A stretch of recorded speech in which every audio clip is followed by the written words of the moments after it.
जोरदार तालियों से मैं बुलाना चाहूंगा आवर डायनेमिक लीडर। एक बार जोरदार तालियां नगर मिस्टर शाहरुख खान को।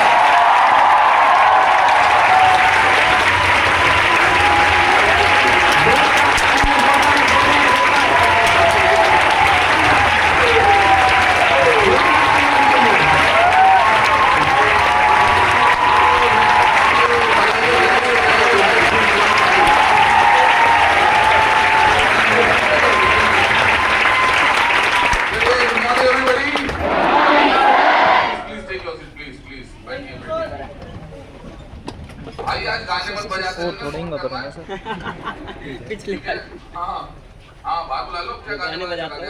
वो गाने बजाते रह जाते हैं। आज का जो सेशन है वो बहुत हार्डकोर सेशन है, ठीक है कि नहीं है? सबसे पहले तो मैं साहुल चौधरी आज आप सभी का स्वागत करता हूँ आज के इस wonderful basic orientation program. Right, orientation जैसे नाम से पता चलता है, ओरिएंटेशन क्या होता है? हेलो भाई, आपस में बात मत करना, इधर देखो मेरी तरफ। आज हम बेसिक ओरिएंटेशन में बैठे हैं। ओरिएंटेशन क्या होता है? जब आप किसी भी नई चीज की शुरुआत करते हो तो उसका ओरिएंटेशन दिया जाता है ना, उसके बारे में बताया जाता है, नई चीज के बारे में पता चलना, नई चीज के बारे में बताना, उसके बारे में आप जैसे कहीं नई डिप्लॉय होते हो कहीं पर, तो वहां पर आपका ओरिएंटेशन होता है 2 दिन का, 3 दिन का, 4 दिन का। तो आपको पूरी कंपनीज के बारे में बताते हैं, एम्प्लॉइज के बारे में बताते हैं, सीनियर्स के बारे में बताते हैं, तो वो ओरिएंटेशन करते हैं आपका। तो ओरिएंटेशन मतलब क्या है? ओरिएंटेशन मतलब है हमारे नए प्रोग्राम के बारे में पता चले। जैसे ही कोई स्मार्ट वैल्यू में, इस बिजनेस में जब कोई स्मार्ट वैल्यू में पहली बार नया व्यक्ति एंटर करता है, ठीक है कि नहीं है? तो पहले 1 महीने तो उसका ओरिएंटेशन ही चलता है, नहीं चलता है? पहले वो बेसिक से इंट्रोड्यूस होता है, सीनियर से इंट्रोड्यूस होता है, अपनी लाइन ऑफ स्पॉन्सरिंग से इंट्रोड्यूस होता है, और हमारे जितने भी प्रोग्राम्स होते हैं लाइक संडे प्लान शो से इंट्रोड्यूस होता है, और मिड वीक प्लान शो से इंट्रोड्यूस होता है, फीडबैक सेशन से इंट्रोड्यूस होता है। तो ऑफिस जाता है, वहां पर वो ओरिएंटेशन होता है उसका कि भाई ये काउंटर है, यहाँ से ही होता है, यहाँ से ही होता है, यहाँ से होता है। तो पहले जब भी कोई नया व्यक्ति आता है तो उसका 1 महीने पहले तो ओरिएंटेशन ही चलता है। ऐसे ही तो होता है ओरिएंटेशन। इसलिए इस प्रोग्राम का नाम है basic orientation program, right? And what is the idea behind this कि ये प्रोग्राम मेरे ख्याल आपकी लाइफ में पहले ही ऐसा ओरिएंटेशन प्रोग्राम आया होगा जिसमें बताया होगा कि 4 वीक। और कौन कौन पहली बार बेसिक ट्रेनिंग कौन अटेंड कर रहा है फर्स्ट टाइम? वो हाथ खड़ा करो, come on, raise your hand. जो पहली बार बेसिक ट्रेनिंग ही अटेंड कर रहे हैं, एक बार जोरदार तालियां तो पहले इनके लिए बजा दो भाई।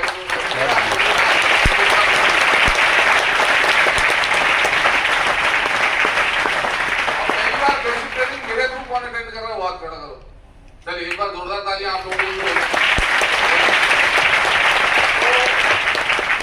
पहले तो बेसिक क्लियर हुआ ना कि ओरिएंटेशन क्या होता है, और हम सबको भी भाई पहला बेसिक हमने ये क्लियर करना है कि जब भी कोई नया व्यक्ति को हम इंट्रोड्यूस करते हैं स्मार्ट वैल्यू बिजनेस में, तो पहले महीने उसका ढंग से ओरिएंटेशन चलना चाहिए। जब आप किसी व्यक्ति को ढंग से ओरिएंटेशन करते हो किसी का भी, तो फिर वो इंटरेस्टेड होता है आपके साथ, अपना भविष्य देखता है और आगे बढ़ने में इंटरेस्टेड होता है। पर हमारे यहाँ पर देखो आज बहुत हार्डकोर सेशन है, इसलिए हार्डकोर बात करेंगे, स्ट्रेट फॉरवर्ड बात करेंगे, सीधी सीधी बात करेंगे, लाल लपेट से बात नहीं करेंगे, ठीक है ना?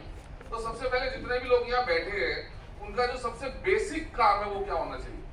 वो सबसे बेसिक काम ये होना चाहिए आप लोगों का कि जब भी कोई नया व्यक्ति एंटर करता है, आप लोगों को इस बात की कसम खानी है कि अगले 1 महीने इसका बहुत ढंग से ओरिएंटेशन करना है ना। बेसिक ट्रेनिंग उससे छूट ना पाए, एम्पावरमेंट सेशन उससे छूट ना पाए, ऑफिस में उसे जरूर लेकर जाएं, पूरे उसके एलओएस के बारे में उसे मालूम होना चाहिए, मैं कौन हूं, मेरा सीनियर कौन है, फिर उसका सीनियर कौन है, फिर ऊपर सीनियर कौन है, एलओएस के जितने भी सक्सेसफुल सीनियर्स हैं उनकी स्टोरीज के बारे में उसे मालूम होना चाहिए, ठीक है कि नहीं? जो भी हमारे सेंटर्स हैं जहां पर हमारे कोर्सेज होते हैं वहां के बारे में उसे मालूम होना चाहिए। जहां पर भी हमारे मिडवीक प्लान शोज होते हैं उसे एक मिडवीक प्लान शो के बारे में मत बताओ, उसे हर जगह जहां पर मिडवीक प्लान शोज होते हैं उसे बताओ कि हमारा मिडवीक प्लान शो वहां भी होता है, हमारे प्लान शो वहां भी होता है, हमारे प्लान शो वहां भी होता है, हमारे प्लान शो वहां भी होता है, हमारे प्लान शो वहां भी होता है।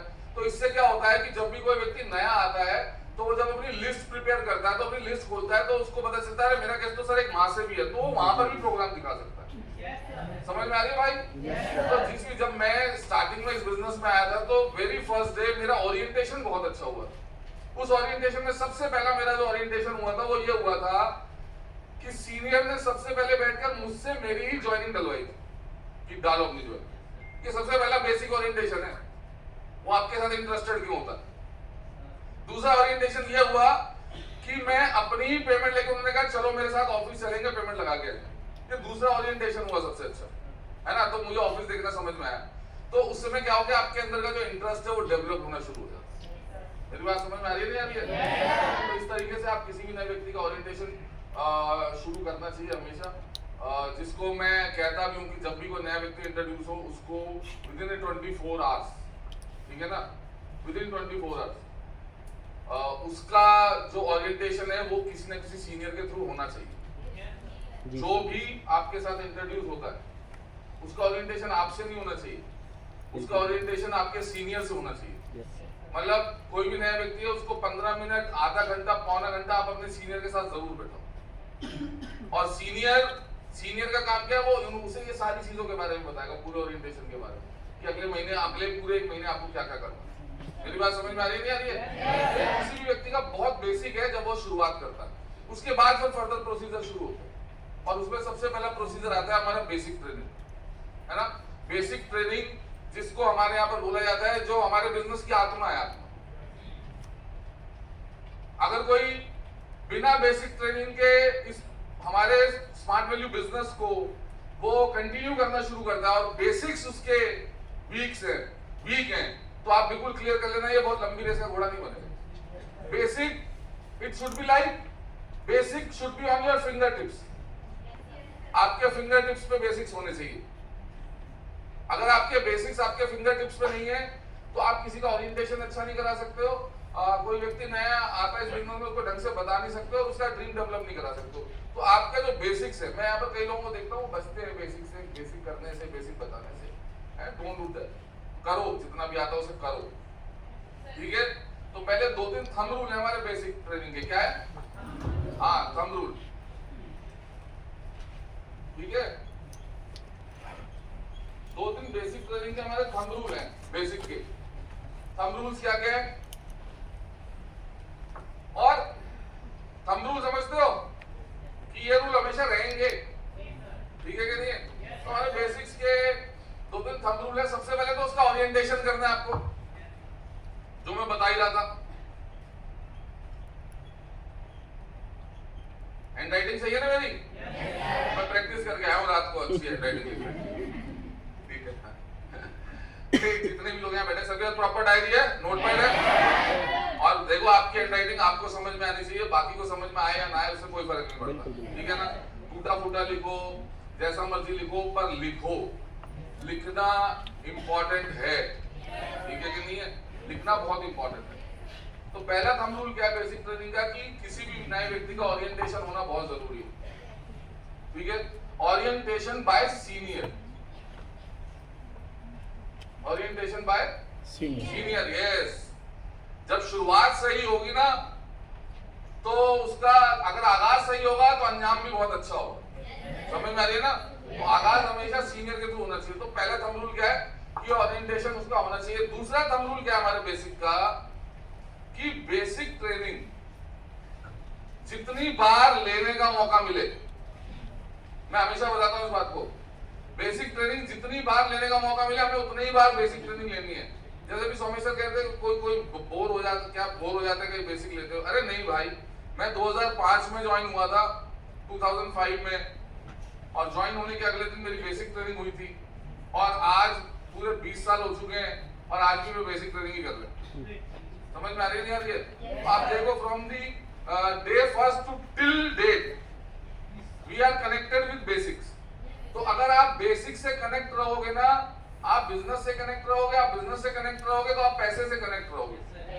समझ में आ रही है, नहीं आ रही है? Basic never change, basics never change. आप हमेशा एक बात याद रखना, बेसिक्स, ये बिजनेस अगले 50 साल बाद भी चला जाएगा ना, तो भी एक चीज कभी नहीं बदलेगी, वो बेसिक्स कभी नहीं बदलेगी। इंग्लिश कितनी एडवांस हो जाए, वोकैबुलरी कितनी एडवांस हो जाए।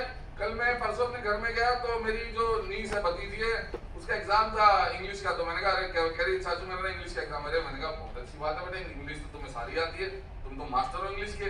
तो ऐसे लगी चाचू को मजाक करो। मैंने कहा इंग्लिश में है ही क्या, 26 अल्फाबेटिक तो है, इससे बाहर इंग्लिश आएगी, बस इसे जोड़ना आना चाहिए। ठीक है कि नहीं है? इंग्लिश क्या है ना? तो ऐसे ही ना 26 कैसा थोड़ा होगा कि आज से 30 साल बाद 27 अल्फाबेट हो जाएंगे, 28 अल्फाबेट हो जाएंगे या 20 अल्फाबेट्स हो जाएंगे या कम हो जाएंगे। तो वर्णमाला में, हिंदी वर्णमाला में थोड़ा है कि वर्णमाला ज्यादा हो जाएंगी, घट जाएंगी, कम हो जाएंगी, वो उतनी ही रहेंगी। बेसिक हमेशा उतना ही रहेगा। ऐसा नहीं है कि जेनजी जो आज जनरेशन है, हम तो मिलेनियल हो है ना, मिलेनियम, हमें क्या कहता है, हमें मिलेनियल है। आप लोग क्या हो, जेनजी हो। अब ऐसा थोड़ा जो जेनजी पैदा हुए हैं, ठीक है ना, उनके पैदा होने का प्रोसीजर अलग है, और जो मिलेनियल पैदा हुए उनके पैदा होने का प्रोसीजर अलग है, एक ही रहेगा। आज से जब जेनेक्स भी आ जाएंगे ना, जब जेन अल्फा बीटा गामा भी आ जाएंगे, तब भी भाई प्रोसीजर सेम रहेगा, बेसिक्स के प्रोसीजर सेम रहेंगे, बेसिक कभी चेंज नहीं होगा। समझ में आ रही है? यस तो सर। बेसिक को जितनी बार बेसिक ट्रेनिंग लेने का मौका मिले, उतनी बार आपको भाई बेसिक ट्रेनिंग लेनी है, और बेसिक ट्रेनिंग जितनी बार देने का मौका मिले, हाँ, उतनी बार आपको बेसिक ट्रेनिंग देनी है। बोले सर मैं बेसिक कब से कर सकता हूँ? जैसे आपकी टीम में कोई व्यक्ति ज्वाइन हो जाए तब से। कब से बेसिक ट्रेनिंग कर सकते हो आप? जैसे आपकी टीम में कोई नया व्यक्ति ज्वाइन हो जाए, आप तब से बेसिक कर सकते हो। कैसे करना है? जैसे आज हम बेसिक ले रहे हैं, हमने कभी भी बेसिक लिया, बेसिक्स ऐसे फिंगर टिप्स पे याद हो जाती है ना, ऐसे हो जाती है फिंगर टिप्स पे याद। तो आपको बेसिक ट्रेनिंग टूटी फूटी करो, थोड़ी बहुत करो, 10 मिनट की करो, 20 मिनट की करो, 30 मिनट की करो, पर आपकी टीम में कोई भी व्यक्ति ज्वाइन होता है, आप उसको उसके साथ बैठो 1 to 1 आमने सामने, और आप उसको डू द बेसिक। यस जो आपकी मेन बेसिक होनी है, उससे पहले आपको बेसिक करना। मेरी बात समझ में आ रही है? तो ही तभी ये बेसिक्स आपके फिंगर टिप्स पे आएगी, ये बेसिक। तीसरा थंब रूल है जो हमारे बिजनेस का, जो हमारे बेसिक का, वो सबसे इंपॉर्टेंट है। फर्दर नेक्स्ट 6 मंथ कोई भी इनकम अगर आपको स्मार्ट वैल्यू से होती है, कोई भी, यानी आपको इंसेंटिव इनकम होती है, आपको पेयर इनकम यानी चेक इनकम होती है, कोई भी अगर आपको इनकम होती है, treat that income as your bonus income. Don't consider that income as your real income, consider that income as your bonus income. It's like जैसे कि कोई नया व्यक्ति ज्वाइन होता है तो वो ट्रेनिंग पीरियड पे आता है। अरे कहीं पर भी अगर कहीं कोई जॉब करने जाओ अच्छी, तो वहां पर आप ट्रेनिंग पीरियड पे होते हो, इंटर्नशिप जिसे बोलते हैं। तो इंटर्न को सैलरी तो मिलती है, पर उतनी नहीं मिलती जो उसकी एक्चुअल सैलरी होती है। इंटर्न को उसके खर्चे चलाने के लिए सैलरी मिल जाती है, इंटर्न को अप एंड डाउन करने के लिए सैलरी मिल जाती है, इंटर्न को इतनी सैलरी मिल जाती है कि बैठ के खाना खा पाए, भूखा ना मरे अगले 1 महीने तक, इतनी सैलरी से मिल जाती है ना। तो 6 महीने किसी की इंटर्नशिप 6 महीने की होती है, किसी की इंटर्नशिप 1 साल की होती है। ऐसी हमारे यहाँ पर पहले 6 महीने तो इंटर्नशिप है, और उस इंटर्नशिप के दौरान आपको जो भी इनकम होती है, treat that income as your bonus. मेरी बात समझ में आ रही है? Yes sir. Treat that income as your bonus income. आपने उसे बिल्कुल भी कंसीडर नहीं करना है कि this is your actual income. हाँ जी, ये आपके बेसिक ट्रेनिंग के 3 थंब रूल हैं जिसको आप कभी भी चेंज नहीं करेंगे। और एक थंब रूल जिसको हमने कभी चेंज करना ही नहीं है, वो तो आपको मालूम ही है, जो हमारे बिजनेस में है ही, दैट इज ड्रेस कोड।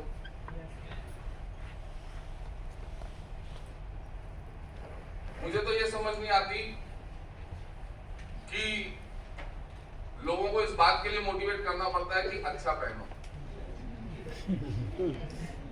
अच्छे दिखो, स्टिंक मत करो, ठीक है कि नहीं? मुझे ये समझ नहीं आती कि ये भी कोई ट्रेनिंग है देने वाली। ये तो आदमी बचपन से सीखता है कि गंदा नहीं दिखना। और जब आप कहीं प्रोफेशनली कहीं पर जाते हो, तो भाई आप जैसा देश वैसा भेज तो आपको करना ही पड़ेगा ना मेरे भाई। क्यों? यहाँ पर आप कुर्ता पजामा पहन के बैठ जाओगे तो कैसे मैच करोगे आप? हमारी वाइफ कैसे मैच होंगी आपकी और हमारी? तो वो वाइफ कभी मैच नहीं होंगी ना। बोले सर जब मैं करोड़पति बन जाऊंगा तब मैं ब्लैकबेरी का सूट खरीद के लाऊंगा। नहीं चाहिए भैया, तू सूट खरीद ला कोई भी, तू अपने आप करोड़पति बन जाएगा, है ना। ये वेट मत करो कि पहले पैसे आएंगे तो फिर करूंगा। ठीक है, मेरी बात समझ में आ रही है? तो आपको मैं ड्रेस कोड पे ज्यादा लंबा लेक्चर नहीं दूंगा, पर हाँ बिल्कुल अनिवार्य है हमारे यहाँ पर जब आप आओगे, being professional dress code, being professional dress code, चाहे वो लड़का हो चाहे वो लड़की हो, बीइंग प्रॉपर ड्रेस कोड, आपको ड्रेस कोड में आना ही पड़ेगा। ये यहाँ का रूल है, यहाँ का रेगुलेशन, ठीक है कि नहीं है? हाँ, इनिशियल लेवल पे स्टार्टिंग में बहुत पैसा नहीं होता है कि कैसे करें। तो मुझे ध्यान है कि मैं जब नया था तो बिल्कुल नया था तो मेरे पास सिर्फ जीन्स और एक शर्ट थी, कैजुअल शर्ट, तो मैं वही पहन के आया था एक हफ्ता पहले। तो एक ऐसा नहीं होता कि पहले दिन से ही सबके पास सब चीजें अरेंज हो जाती हैं, ठीक है कि नहीं है। तो एक सीनियर मैं बहुत मोटिवेट होता था उन्हें देखकर, उनका नाम तो अब ले ही सकता हूँ, खालिद खान नाम था उनका। तो मैं बहुत मोटिवेट, मैं मतलब मेरे लिए आइडियल था वो, मेरे लिए आइडियल था वो। मैं अगर आज इस बिजनेस में यहाँ पर स्टैंड कर रहा हूँ तो वो खालिद खान की वजह से, और वो मेरे लिए सिर्फ आइडियल नहीं था, वो मेरा कॉम्पिटिटर था, ठीक है। तो वो एक ब्लेजर पहन के आता था और पुरानी दिल्ली में रहता था, एक ब्लेजर पहन के आता था, बड़ा अच्छा ब्लेजर था वो, वैसा था थोड़ा जैसे बोरी नहीं होती टाट की, वैसे सा कपड़ा था। मैं बड़ा इंप्रेस होता, मैं कहा क्या यार मजा आता है इसे देख के, है ना। तो हमारे सीनियर ने कहा ऐसा है अगली बार एंट्री नहीं होगी, ब्लेजर लेके आ जाना। मैंने कहा ठीक है सर। तो मेरे साथ मेरा दोस्त भी कह रहा चल मैं लेके चलूंगा तुझे, ब्लेजर आज हम खरीद के लाएंगे, इतना सस्ता दिलाऊंगा। मैंने कहा भाई कहाँ से दिलवाएगा, तो सबके अड्डे होते हैं। तो जब आपकी जेब में पैसे देते तो आप सस्ते अड्डे, तो मुझे ले गया लाल किले के सामने लक्ष्मी नारायण मंदिर है, और उसके बगल में एक रोड जा रही है, वहां बहुत सारी कार्ट लगी होती है, कार्ट, और वहां ब्लेजर थे, बस कुछ नहीं करना होता, छांटना होता है। तो तब हमें कौन जानता था भाई, जब आपको कोई जानता नहीं तो जाओ अपना छांटो। आज नहीं छांट सकता, नहीं तो लोग देखेंगे साउथ चौधरी, अच्छा नहीं है। तब ठीक था, हम घुसे और मेरे को यार ये ब्लेजर तो अपने सर जैसा है, बिल्कुल खालिद खान जैसा ब्लेजर खरीद के लाया था मैं, 100 रुपए।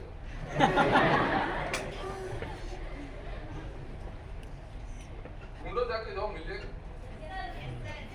ढूंढो जाके, इसमें क्या है। तो कोशिश करो अगले हफ्ते सभी लोग ब्लेजर में नजर आओ। मैं ये नहीं कह रहा कोई बहुत अच्छा सिलवाओ, 5-5 हजार का सिलाओ, 3-3 हजार का सूट लेंथ लो और ऐसा सिलवाओ जाकर ये करो। अरे जाओ घुसो मार्केटों में, बथेरे मिलेंगे तुम्हारे, जो जितना तुम टाइनी से दिखते हो तुम्हारे साइज के तो कहीं भी मिल जाएंगे। समझ में आ रही है? हाँ, उसमें शर्माने वाली बात नहीं है, किसी को बताओ। बोले सर आपने तो सबको बता दिया, पर किसी को बताना नहीं है। समझ में आ रही है? तो इसमें कुछ नहीं यार, अगर खुद को प्रिपेयर करना है, खुद को अगर प्रिपेयर करना है तो आपको जाना पड़ेगा। देखो कोई भी, जब भी आप किसी से मिलते हो, कोई भी ये नहीं देखता कि आपकी पॉकेट में पैसे कितने, कोई नहीं देखता। वो सबसे पहले सिर्फ आपको देखता है, आपको सिर से लेकर पैर तक बस आपको देखता है, दैट्स इट। वो अगर आपको देख रहा है तो आप उसे सही लगने चाहिए, अकॉर्डिंग टू योर बिजनेस आप उसे लगने चाहिए। मेरी बात समझ में आ रही है? अकॉर्डिंग टू योर बिजनेस अगर आप लगोगे तो मैं आपको बता रहा हूँ आप बहुत बढ़िया जाओगे। तो ये कुछ थंब रूल है जिनको हमें कभी चेंज नहीं करना है। ओरिएंटेशन हमें देना ही देना है, बेसिक ट्रेनिंग हमें हर बार लेनी ही लेनी है। तुम्हारे कान में कहीं से आवाज आ रही कि वहाँ बेसिक ट्रेनिंग हो रही है, पहुंच जाओ। मेरी बात समझ में आ रही है? बेसिक सब सेम होते हैं, बस करने वाले के एक्सपीरियंसेस अलग अलग होते हैं, बाकी सब बेसिक सेम। मेरी बात समझ में आ रही भाई? ये अगर आप कर देना फटाफट, एक कोई भी आ जाओ। हाँ जी, मेरी बात समझ में आ रही है ना भाई? तो उसके आगे स्टार्ट होती है बेसिक्स। अभी हमारा आप सभी को पता है नया प्रोग्राम आ गया, नया इनकम प्लान आ गया, पेयर, ठीक है। मैं ये दिल से चाह रहा हूँ कि अगले हफ्ते, उससे अगले मतलब आने वाले 1 महीने आप हमारे साथ हो। इस बेसिक ओरिएंटेशन को आइडिया क्या है बेसिकली शुरू करने का, वो आइडिया ये है कि अब इस बैच में जो आ गया आप यही रहेंगे, ठीक है ना। अब मैं आपको एक चीज और छोटी सी बता देता हूँ। मान लो नेक्स्ट वीक आप लोग आए और आप में से 2 लोग नहीं आए और उनका कार्ड पंच नहीं हुआ और फिर वो तीसरी बार आए, तो मैं आपको फिर दोबारा सॉरी बोल रहा हूँ, आपकी एंट्री नहीं होगी। ये कंपलसरी आपको 4 बेसिक में बैठना है, ठीक है।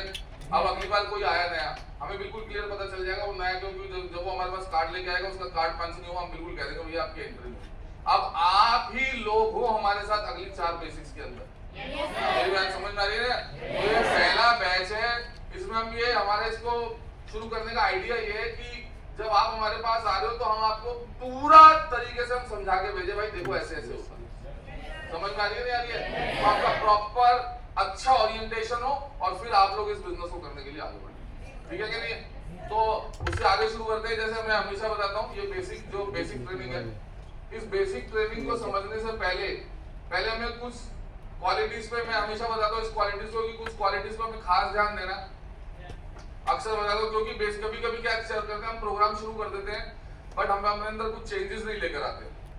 वो चेंजेस बहुत बहुत बहुत जरूरी है। मेरी बात समझ में आ रही है? अगर आप चेंज नहीं करोगे तो कुछ भी नहीं होगा। बोले सर मैं तो मास्टर था, मैं तो टीचर था। अरे कम ऑन यार, आप आज से पहले आप कुछ भी थे, आपकी एक्सपर्टीज किसी चीज में बहुत तगड़ी थी, बहुत बढ़िया, बहुत अच्छी बात। पर अब जब यहाँ पर आप आए हो तो आपको जीरो होना पड़ेगा और जीरो से आपको सीखना पड़ेगा। अगर आप जीरो नहीं होगे और कुछ भी XYZ अपने अंदर कोई छोटी सी भी ईगो लेके बैठोगे साथ में, तो फिर आप जो कोई भी बेसिक सिखा रहा है, ऐसा जरूरी नहीं है साहुल चौधरी सिखा रहा है, 4 हफ्ते बाद आपको बेसिक कौन सिखाएगा? बोलो, कोई ना कोई आपका सीनियर सिखा रहा हो सकता है वो सीनियर आपसे एज में बड़ा, हो सकता है आपसे छोटा, हो सकता है वो सीनियर आपसे पढ़ने में ज्यादा हो, या हो सकता है वो आपसे पढ़ने में कम हो सकता है उस सीनियर का एक्सपीरियंस आपके टोटल पहले के एक्सपीरियंस से ज्यादा हो सकता है कम, पर due to that particular thing कि जी मैं तो इनसे ज्यादा जानता हूँ, मेरे को एज भी इनसे बड़ी है, मेरे को एक्सपीरियंस भी इनसे बड़ा है, तो ये मुझे क्या समझाएगा, तो वो जो छोटा सा ईगो है ना, वो आपको किल कर देगा और आप कभी जीवन में सीख ही नहीं पाओगे। हमारे यहाँ बिल्कुल क्लियर है, अगर कोई व्यक्ति आपसे 2 घंटे पहले भी स्मार्ट वैल्यू बिजनेस ज्वाइन है, अगर कोई व्यक्ति आपसे 2 घंटे पहले भी स्मार्ट वैल्यू बिजनेस ज्वाइन है, इट मींस वो आपका सीनियर है। किस बेस पे सीनियर है? क्योंकि उसे आपसे 2 घंटे ज्यादा नॉलेज है इस बिजनेस, वो आपसे ज्यादा जानकारी रखता है। इन बेसिस पे वो आपका सीनियर है। समझ में आ रही है नहीं आ रही है? तो आपको ये कुछ चेंजेस हैं, ये आपको करने ही पड़ेंगे। आपको जीरो होके समझना पड़ेगा, जीरो होके बैठना पड़ेगा। जब भी आप सीखने कहीं पर भी बैठो, आपको जीरो होके ही बैठना है, विदाउट एनी बायस कि मुझे ये आता है, मुझे ये आता है, मुझे ये आता है और मुझे ये आता है। मेरी बात समझ में आ रही है नहीं आ रही है?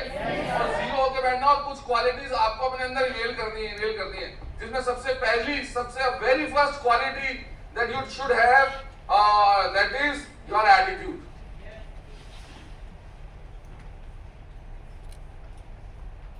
पहली क्वालिटी जो आपको डेवलप करनी है हमारे बिजनेस के लिए, वो है एटीट्यूड। ठीक है? कोई बोर तो नहीं हो रहा? हो भी जाओगे तो कुछ कर नहीं पाओगे। समझ में आ रही है? Yes sir. इसलिए चुपचाप ट्रेनिंग लेते रहना और लिखते रहना। एक सेशन में था, मैं कहीं बताता भी हूँ, एक कंपनी का सेशन था, एक हिमांशु राय करके एक ट्रेनर आया था, वो हेल्थ का ट्रेनर। तो हमें कहीं बुला लिया कंपनी ने 5 स्टार में, और हिमांशु राय हमारे सामने सुबह 9 बजे खड़ा कर दिया ट्रेनिंग करने के लिए। अब जो हिमांशु राय ने हमें चाटना शुरू किया, उस दिन हम गए थे नोनी की ट्रेनिंग। बीइंग अ नेटवर्कर हमें नोनी पता है भाई, पियो बढ़िया है, अंग बढ़िया हो जाएगा। और दूसरा मुझे पता था नोनी थोड़ा सा मल लो तो भी ठीक हो जाएंगे। पर उसने भाई 9 घंटे 10 घंटे तक हमें नोनी सिखाई क्या होती है। उसके अंदर नोनी पता नहीं क्या क्या उसने बना रखे थे, वो साइंस, वो फिजिक्स, केमिस्ट्री वाले, वो नोनी के अंदर ये मॉलिक्यूल हो, ये मॉलिक्यूल इसमें ये होता है P2P, और उसके अंदर ये होता है, उसके अंदर ये होता है, उसके अंदर ये होता है। अरे मैंने कहा भाई, फिर मैं बोर होना शुरू हुआ। फिर मैंने एक कोस्टर नहीं होता, कोस्टर जिसके ऊपर चाय रखते हैं गोल सा, तो कागज का पड़ा था, उस कोस्टर पे मैंने फूल पत्ती बनाना शुरू किया।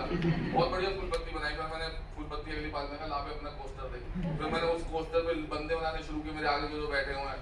फिर मैंने वो, फिर जब मैं 7-8 कोस्टर भर गए, सब कुछ बना वो फिर भी लगा हुआ। तो फाइनली मुझे ये समझ में आया क्या कि छोड़ यार, ट्रेनिंग ले ही लेते हैं। समझ में आ रही है? तो आपके साथ भी यही होना है, इसलिए सुना रहा हूँ एक आज। ठीक है? तो फाइनली तुम्हें ये समझ में आना चाहिए कि भैया चलो सर में तो बोलना ही है, यहाँ से ठीक 2 बजे छूटोगे, मैं 2 बजे माइक छोड़ूंगा ही वाला। तब तक ट्रेनिंग लेनी ही पड़ेगी, प्यार से ले ले, हाँ, यहाँ तो कैसे भी ले, ट्रेनिंग तो लेनी पड़ेगी। और अड़ोसी पड़ोसी चेक करते रहो, तुम्हारा अड़ोसी पड़ोसी लिख रहा है या नहीं लिख रहा। ये लीडर अड़ोसी पड़ोसी चेक करो एक दूसरे को कि आपका जो साथ में जो आपका जो भी मेट बैठे हैं वो कुछ लिख रहे हैं या नहीं लिख रहे। अगर नहीं लिख रहे तो मेरी तरफ से कान पे रिसीव कर दो एक बढ़िया वाला। समझ में आ रही है नहीं आ रही है? लिख भाई, यहाँ लिखने के लिए आए ऐसी या सुनने के लिए आए चीजों को। समझ में आई मेरी बात? नहीं आई? Yes, very first thing is attitude. आपको इस बिजनेस को करने के लिए सबसे पहले सबसे शानदार चीज चाहिए, वो चाहिए एटीट्यूड। और मैं हमेशा बताता हूँ your attitude should be positive. आपको जो एटीट्यूड इस बिजनेस को करने के लिए चाहिए वो एटीट्यूड आपको चाहिए पॉजिटिव एटीट्यूड। Positive attitude. मुझे नहीं मालूम आपका इससे पहले का नजरिया क्या है, आपका किस तरीके का एटीट्यूड रखते हो आप अपने लिए, पर मैं जानता हूं, मैं इतना जानता हूं कि हम हिंदुस्तान में रहते हैं, हम यहाँ की सोसाइटी में रहते हैं और यहाँ की सोसाइटी का बच्चा, पढ़ा लिखा बच्चा कभी भी पॉजिटिव एटीट्यूड लेके बड़ा हुआ ही नहीं हो वास्तव। हमारी सोसाइटी में अगर कोई रहा है, हाँ आपको एक माहौल जरूर बदल सकता है, आप किन्हीं लोगों में अपने आप को चेंज जरूर कर सकते हो, पर जब हम बॉर्न एंड ब्रॉट अप होते हैं तो जहां हम बॉर्न होते हैं वो वहां पर भी कभी पॉजिटिव एटीट्यूड्स नहीं होते, और जहां ब्रॉट अप होता है, जहां पर हमारा जहां अपब्रिंगिंग होती है हमारी, वहां पर भी हमारे पॉजिटिव एटीट्यूड नहीं होते। हम कहीं ना कहीं नेगेटिव एटीट्यूड से हमारी जो मानसिकता है वो घिरी रहती है। वो छोटा सा एग्जांपल है, कभी कभी हम आप में से कई लोग ऐसे भी होंगे जो ज्वाइन होने से पहले मना कर रहे होंगे मुझे ज्वाइन नहीं होना, पर एक सीनियर आया होगा, फिर उसने फॉलोअप किया होगा, फिर आपने कहा होगा कि हाँ मुझे ज्वाइन होना है। वो कौन कौन है लोग ऐसे वाले, वो हाथ खड़ा करो पहले, come on raise your hand, don't be shy. जो पहले बोलते थे यार मुझे नहीं करना, है ना, ऐसे होते हैं, सब होते हैं।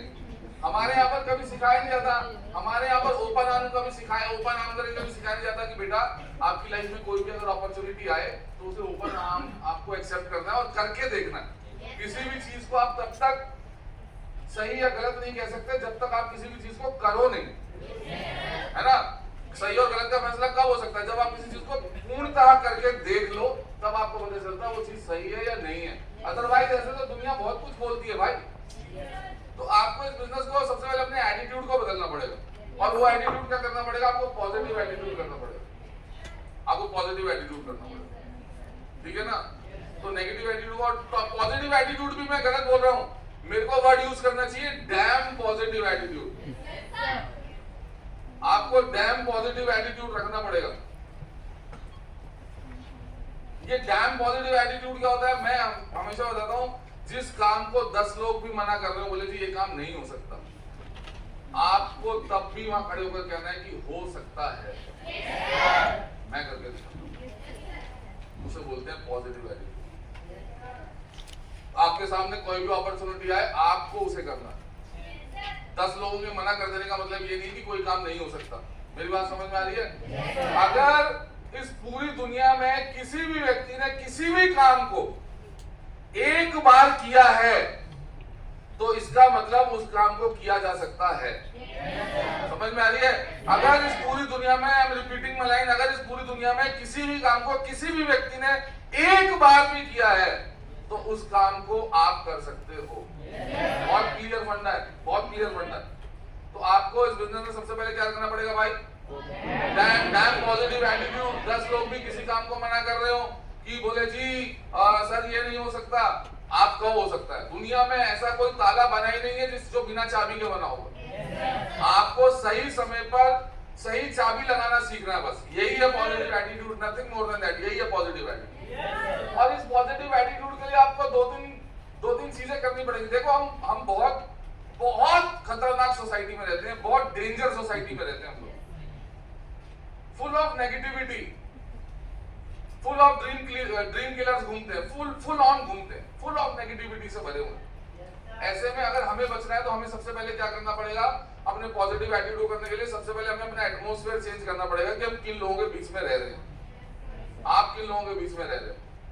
सबसे पहले अगर आपको चाहते हो आपका एटीट्यूड पॉजिटिवनेस से भरा हुआ होना चाहिए तो आपको अपने सर्कल्स चेंज करने पड़ेंगे। मेरी बात समझ में आ रही है? आज से उस सर्कल के बीच में रहना शुरू करो जहां पर आपको पॉजिटिविटी मिलती है।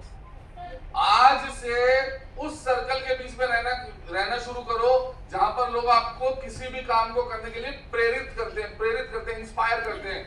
आप कहते हो नहीं हो पाएगा, दो लोग आके कहते हैं होगा, मैं हूं ना, होगा। मेरी बात समझ में आ रही है नहीं आ रही है? आपको उन लोगों के बीच में रहना शुरू करना है, उन लोगों के साथ रहना शुरू करना है। और एक चीज अगर आप उससे अपना पीछा छुड़वा सकते हो, क्योंकि वो चीज आपके एटीट्यूड को पूरा गिरा देगी, वो है सोशल मीडिया। मैं बहुत प्रखर और मुखर आवाज में इस बात को बोल रहा हूं, वो है सोशल मीडिया। अगर आपके लिए आपका करियर इंपॉर्टेंट है, then immediate leave social media, immediate leave that, immediate social media से हटो। ये जो रील बनाने का कीड़ा घुस गया है, इससे बाहर आओ। मेरी बात समझ में आ रही है नहीं आ रही है? आपका टाइम बर्बाद कर रहा है ये रील, आपका टाइम बर्बाद कर रहा है, सोशल मीडिया आपका टाइम खा रहा है, फेसबुक आपका टाइम खा रहा है, इंस्टाग्राम आपका टाइम खा रहा है। अभी तो एक और ऐप है, वो इंस्टाग्राम से भी तगड़ी यूज करते हैं जेन जी, स्नैपचैट। वो पागल कर दिया उसने स्नैपचैट में। बोले जी कितनी बुरी लड़की हो, बहुत सुंदर दिखती है, कितना ही बुरा लड़का हो, एकदम बिल्कुल ही बेकार, और उसमें ऐसा लगेगा भाई किसी से रिश्ता होना चाहिए। हमारे घर में इतने 8वीं के बच्चे स्नैपचैट खोलते हैं, चाचू इसमें फोटो खींचते हैं, निकल इसमें खींचते हैं, इसमें क्या हो, इसमें बिल्कुल आपकी लिपस्टिक पाउडर बिंदी सब है ना। छोड़ो इसको, छोड़ो। अभी पीछे सर्वेज आए थे बहुत जल्दी, लास्ट मैंने पढ़ा था, बहुत खतरनाक सर्वेज हैं। जो लोग सोशल मीडिया पे जिनका स्क्रीन टाइम ज्यादा है, उन लोगों का जो पेशेंस टाइम है वो खत्म होता जा रहा है। वो लोग घरों पे लड़ाइयाँ कर रहे हैं, वो अपने माँ बाप से लड़ रहे हैं। कोई माँ बाप अगर उन्हें फोन छोड़ने के लिए बोलते तो उनको गुस्सा आने लग जाता है, चिढ़ने लग जाते हैं। तो ये आपको बर्बाद, आपको किल कर रहा है, आपको किल कर रहा है। आपका पेशेंस टाइम खत्म हो रहा है। आपका पेशेंस टाइम यहीं से पता चल जाता है, अगर आपको कोई लंबा मैसेज भेजता है आप उसे पढ़ते ही नहीं, आप उसे बस थोड़ा सा पढ़ोगे और छोड़ दोगे। मैंने एक मैसेज भेजा अपने ग्रुप में, उसको पढ़ने के लिए कम से कम 2 मिनट चाहिए।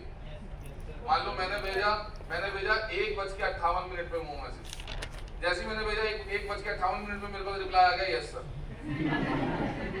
अबे पढ़ तो लेता उसे 2 मिनट लगा के। तो वहां से क्या पता चलता है कि आपका जो पेशेंस है वो बहुत ब्रेक है। अब आपको कैसा चाहिए, जो 10 सेकंड की रील दिखाए आपको, बस आपका अंगूठा चलना चाहिए फटाफट। आपको तो 10 सेकंड की रील पसंद नहीं आ रही, आप उसे स्क्रॉल अप स्क्रॉल डाउन कर रहे हो क्योंकि आपको पसंद नहीं आ रही है। तो इसमें क्या है, आपके पेशेंस खत्म होते जा रहे हैं। तो मैं बिवेयर कर रहा हूँ आपको भाई, वार्निंग दे रहा हूँ, मारे जाओगे। आने वाले समय में बेरोजगारों की लिस्ट में सबसे ऊपर नंबर आपका होगा अगर आपने सोशल मीडिया को नहीं त्यागा तो। बेरोजगारों की लिस्ट में सबसे ऊपर नंबर होगा, समझ में आ रही है? और ये आपके एटीट्यूड को और गिराता जाएगा, और गिराता जाएगा, और गिराता जाएगा। सक्सेस के लिए सबसे इंपॉर्टेंट चीज जानते हो क्या है, जिसे हम बोलते हैं की ऑफ सक्सेस, पेशेंस। जिसे हम बोलते हैं की ऑफ सक्सेस, पेशेंस। और जो लोग सफलता के लिए भाग रहे हैं, उनकी यही की सोशल मीडिया खा रहा है। मेरी बात समझ में आ रही है? जो किसी भी व्यक्ति को अगर सफल होना है अपने जीवन में, जो उसे सबसे इंपॉर्टेंट चाहिए, वो क्या चाहिए? पेशेंस। यही आपके पेशेंस की सोशल मीडिया आपके हाथों से छीन रहा है, वो खा रहा है। तो बिवेयर भाई, सोशल मीडिया से बिवेयर, बी पॉजिटिव। किसी काम को 10 लोग भी मना करें, नहीं हो सकता, आप बोलो हो सकता है, मैं करके दिखाऊंगा। मैं तो कई बार कहता हूँ, ये ऊंची सी एक चट्टान है, ठीक है कि नहीं है, यहाँ पर एक पत्थर पड़ा है बहुत, और किसी ने कहा भाई इसे फेंको। 10 लोग आए, पहलवान से, उन्होंने कोशिश करी, नहीं गिरा किसी से। एक सीख सा आदमी आया, पतला सा, वो कह रहा हट जाओ, मैं करके दिखाता हूँ। और वो एक लंबी सी रॉड लेकर आया और उसने यहाँ लगाई, और यहाँ खूब पे लटक लटक के उसने पत्थर नीचे गिरा दिया। आपको ऐसा वाला पॉजिटिव एटीट्यूड चाहिए। 10 लोग किसी काम को करने के लिए मना करें, आप 11वें खड़े होकर कहो मैं करके दिखाऊंगा। Same as with our business also. आप काम करते हो, आप इतनी भीड़ में बैठे हो, जरूरी थोड़ा ये सब पॉजिटिव होंगे। इसमें से कई ऐसे मक्खियां होंगी जो यहाँ से सीधा उड़ के चाय की दुकान पे जाएंगी। समझ में आ रही नहीं आ रही है? आप जितने भी यहाँ भीड़ बैठे हो, इसमें से कई मक्खी ऐसी होंगी जो अभी बस में दूसरी मक्खी को पकड़ देगी और वो उससे पूछेगी तेरा हो रहा है? दूसरी मक्खी कहेगी नहीं बहन मेरा तो नहीं हो रहा। दूसरी मक्खी पे कहेगी मेरा भी नहीं हो रहा। बेकार है मुझे लग रहा है। वो भी मक्खी कहेगी, उसकी वाइब मैच हो जाएगी ना, हाँ सही कह रही है, बेकार। दोनों मक्खी बस में से उड़ जाएंगी। समझ में आ रही है? ऐसे यही तो वो प्राणी है जो समाज खराब कर रहे हैं। यही तो मक्खी उड़ के फिर किसी तीसरे पे जाएंगे। तेरा हो रहा है, दोनों मक्खी की तरह रहेगी, बहन मेरा भी हो रहा है। चल फिर तीनों उड़ते, फिर ये तीन मक्खी एक चौथी मक्खी को पकड़े। ऐसा नहीं है यहाँ सारे पॉजिटिव हो, यहाँ पर भी आप में से बहुत सारे ऐसे लोग होंगे जो कहीं ना कहीं इंटरनली, जिनके माइंड में इंटरनली जो ग्रसित होंगे, नेगेटिव एटीट्यूड से ग्रसित होंगे। ये गलती नहीं है, गलती आपकी नहीं है। हम जिस समाज में पले बड़े होते हैं, मैं बताता तो हूँ, हम जिस समाज में पले बड़े होते हैं, एट द एज ऑफ 18 जब कोई भी व्यक्ति 18 साल का होता है, लगभग समवेयर अराउंड 18 इयर्स, तो वो अपने जीवन में 20,000 बार ना सुन चुका होता है। ये हम कई बार बताते हैं, 20,000 बार ना सुनता है। एक ऑन एन एवरेज कोई भी एडल्ट हमारे हिंदुस्तान में 20,000 बार ना सुन चुका होता है। वो छोटी छोटी ना हमारे माइंड को बहुत खराब करती है। वो छोटी छोटी ना, ये ना बिल्कुल ऐसी है जैसे रोड साइड पर कोई गाड़ी खड़ी है, ऐसे गाड़ी सही बनाई ना मैंने, जैसे रोड साइड पर कोई गाड़ी खड़ी है, ये बिल्कुल ऐसी गाड़ी है। एक गाड़ी आज एक दिन के लिए खड़ी कर दो इसी डेल्टन हॉल के बाद, तो उसमें एक ऐसे परत आएगी, ऐसे मिट्टी की जम जाएगी। फिर उसे 2 दिन खड़ा कर दो, फिर वो ऐसे जमेगी। फिर उसे 3 दिन खड़ा कर दो, वो लेयर ऐसे आएगी। फिर 4 दिन खड़ा कर दो, ऐसे आएगी। 15 दिन तक उस गाड़ी को खड़ा कर दो, ऐसी आती रहेगी। फिर वो ऐसे आती रहेगी। 1 महीने उस गाड़ी को ऐसे खड़ा कर दो, वो ऐसे ही आती रहेगी। 2 महीने उस गाड़ी को खड़ा कर दो, वो और मोटी लेयर हो जाएगी मिट्टी की। 1 साल तक खड़ा कर दो, गाड़ी में सिर्फ कुछ नहीं दिखेगा नीचे भाई। ऐसे ही जब हम बचपन से बड़े होते हैं ना, हमारी अपब्रिंगिंग होती है, तो ये नेगेटिव एटीट्यूड का लेयर भी हमारे ऊपर ऐसे ही चढ़ता है। जब आप बचपन में पहली ना सुनते हो तो पहली लेयर चढ़ती है, फिर दूसरी ना सुनते हो तो दूसरी लेयर चढ़ती है, फिर तीसरी ना सुनते हो तो फिर एक और लेयर चढ़ती है। ऐसे ही करते करते जब आप 18 साल के हो जाते हो ना, तो ना जाने अभी तक आपके जीवन में कितने नेगेटिव चीजों की लेयर चढ़ चुकी है, ऐसे ऐसे चढ़ चुकी है। अब आता है हमारे जैसा आदमी जो कहता है स्मार्ट वैल्यू करना है और कहता है चलो कॉलिंग करते हैं। समझ में आ रही है? और फिर वो आपको मोटिवेट करता है, पर आपको कितना ही मोटिवेट करते हैं, वो लेयर तो ऐसे चढ़ी हुई है ना। समझ में आ रही है? आप तब तक मोटिवेट नहीं होगे जब तक अपनी लेयर आप खुद नहीं उतारोगे। ये वाली लेयर ये बिल्कुल ऐसी है जैसे हर साल हम दिवाली पे अपने घर के जाले साफ करते हैं। जाले मतलब क्या है? हमारे दिमाग में लगे हुए नेगेटिव एटीट्यूड के जाले हमारे दिमाग में लगे हुए। हर साल होली और ईद पर जहां तक मैं जानता हूँ घरों की सफाइयां होती, क्यों? बिल्कुल साफ किया जाता है, सारा घर साफ किया जाता है, एक चीज चमकाई जाती है दोबारा से। इवन जो पूरे साल सोफा हिला नहीं उसको भी हिलाया जाता है, जो पूरे साल बेड नहीं हिला उसे भी हिलाया जाता है, पर नीचे से क्या निकलता है उसे भी सफाई किया जाता है। तो जब घर साफ किया जाता है 1 साल में, अपने दिमाग के जाले भी साफ करो बेटा। ये नेगेटिविटी के जाले हैं, ये हमारे नेगेटिव एटीट्यूड के जाले हैं। तो जब हम 20,000 बार ना सुनते हैं, जब छोटे से होते हैं, नहीं नहीं बेटा ऐसे मत कर, नहीं नहीं वहां मत जा, नहीं नहीं गिर जाएगा, नहीं नहीं ध्यान से चल, नहीं नहीं ये मत कर, नहीं नहीं वाली साइकिल मत चला पड़ जाएगा, नहीं नहीं नहीं तू मार्केट नहीं जा सकता, नहीं तू बस में नहीं जा सकता, नहीं तू ये नहीं कर सकता, नहीं नहीं नहीं ये मत खा पेट खराब हो जाएगा, नहीं नहीं नहीं ये मत कर, नहीं नहीं नहीं वो मत कर, वो मत खा लूज मोशन लग जाएंगे, ऐसा मत कर, वैसा मत कर, नहीं जाना पड़ोसी के घर, नहीं जाना मामा के घर, नहीं जाना वहां पे, नहीं जाना। जब ऐसे 20,000 ना सुनते हो ना, तो जब हमारे जैसा कोई व्यक्ति आता है, जी तो कैसा लगा आपको प्रोग्राम? नहीं हो सकता, ऐसा नहीं हो सकता। तो वो आपकी गलती नहीं है, गलती आपकी नहीं है। गलती क्या है मालूम है? अरे बोलो क्या है गलती? वो जो बचपन से ना सुना है ना, वो है सबसे बड़ी गलती। तो आज उसी भरे हुए माइंड से आप इस ऑडिटोरियम में आकर बैठे हो। आपको कुछ नहीं करना, आपको यही 18 साल की जो नाएं हैं इसे आपको यस में तब्दील करना है। यही 18 साल से जो आपकी गाड़ी पर जो मिट्टी जम चुकी है इसको हटाना है। मेरी बात समझ में आ रही है? यही 18 साल से जो आपके दिमाग में नेगेटिविटी के जाले लग चुके हैं इसको हटाना है, तब जाके आप निकलोगे पॉजिटिव एटीट्यूड वाले आदमी। हाँ जी, and it will take some time. आप ये मत सोचना आज सर ने कहा कि आज हमारा एटीट्यूड पॉजिटिव होना चाहिए और अब आप बाहर जाओगे, अब आप हर जगह पॉजिटिव ही पॉजिटिव देखने लगोगे। ऐसा नहीं होगा आपके साथ। अभी आप ये ट्रेनिंग बाहर जाके भूल जाओगे। समझ में आ रही है? बस फिर लेना, फिर याद करना, फिर याद आएगा कि सर ने कहा था नहीं एक कदम और, एक कदम और, एक कदम और, एक कदम और, एक कदम और, वो आपके एटीट्यूड को पॉजिटिव करेगा। तो आज से क्या, अभी से अपने एटीट्यूड को पॉजिटिव करना शुरू करो भाई, ठीक है कि नहीं है? दोस्तों में रहना शुरू करो।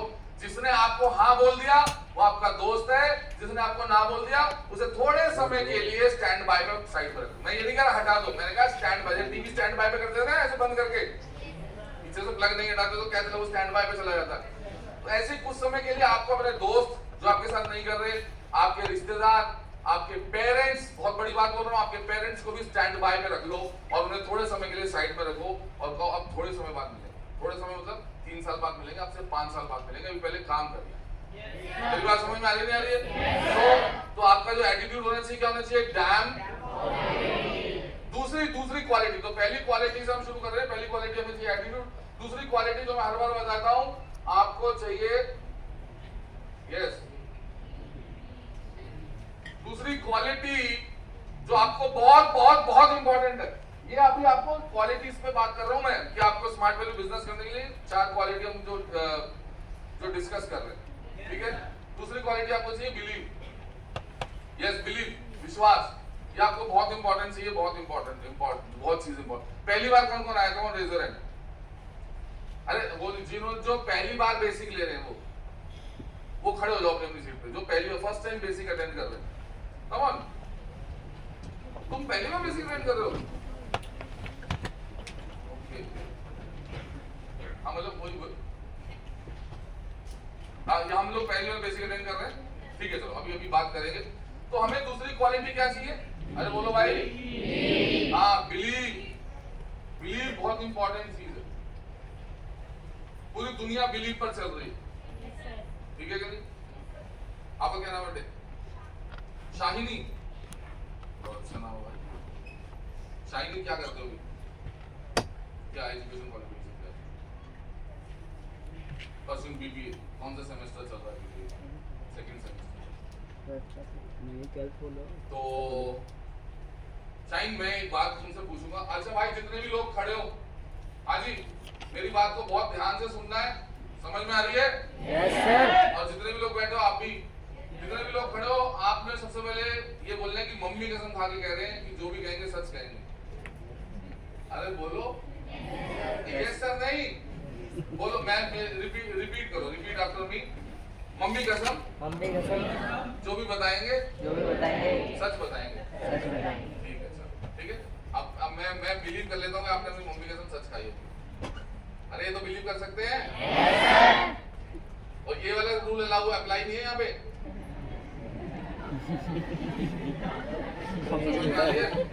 कि हाँ जी सर, हाँ जी सर,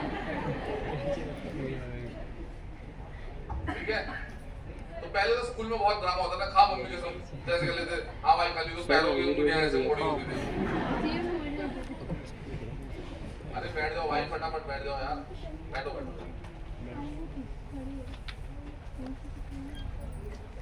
हाँ कर दो भाई, क्लोज कर दो, एंट्री क्लोज है भाई। अब बोलना अगले सेशन में आए, ठीक है? ये मैं नहीं चाहता कि 10:30 तक एंट्री कराना। थैंक यू बोलो मुझे पहले, ठीक है? वरना 10 बजे एंट्री बनती है, 9:45 बजे। बैठ गए भाई, बैठ गए? छोड़ दो भाई, छोड़ दो, बातें मत करना कोई भी।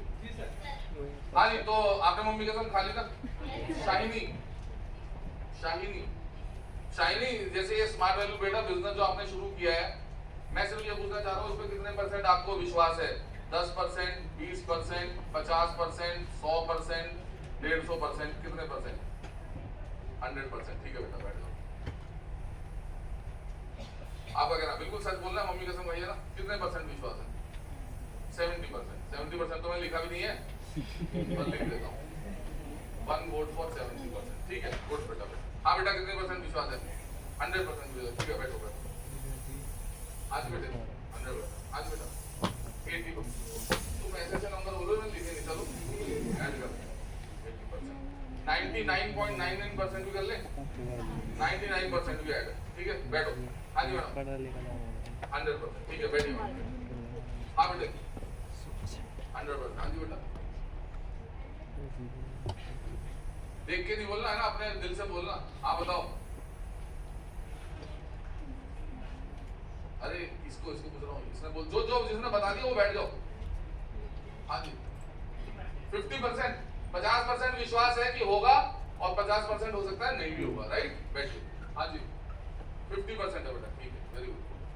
हाँ जी बेटे 70% विश्वास है कि हो सकता है, रेस्ट 30% नहीं भी हो सकता। हाँ बेटे 100% विश्वास है, ठीक है बेटा। हाँ बेटे 100%, ठीक है बेटे।